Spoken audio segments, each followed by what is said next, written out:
Secondary school. My early years in secondary school can be described as exciting both academically and socially.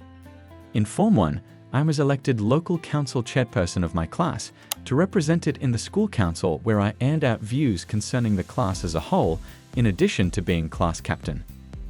Academically, I was very sound, always at the top of my class with straight A's and B's in all the 15 subjects all students in Form 1 to 2 were supposed to take.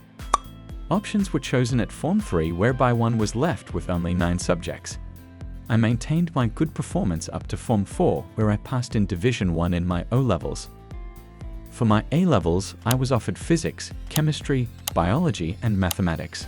Normally for students taking PCB, maths would have been done at subsidiary level with only one paper being considered, but the headmistress at the time thought it necessary for PCB students to take maths at principal level, as it might, according to her, help them increase their points in order to meet the university's entry requirements.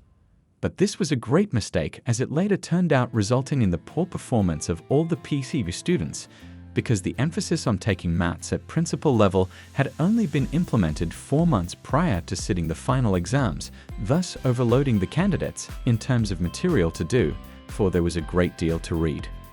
Even though I put in a lot of effort, it was with horror that I received the very disappointing results. I had got CDE 0 and PCBM respectively. All my dreams at the time of joining university had been shattered. Of course, the teachers who had confidence in me tried to console me, making mention of other chances I could take advantage of if I so wished, in order to further my studies, as well as advising me about the other channels of pursuing higher education, and thereafter join the university, since it was considered prestigious to join this particular university, Liberty. Not all was bad for other classmates, as their first choices had not been medicine or engineering. Those who managed to make it across the thin line had luckily applied for other courses, which did not require many points to be considered for admission at the university. And it must have been luck, because the careers guidance program at my former school then was below standard, as the person in charge of it, according to me, was both rude and seemingly uninformed.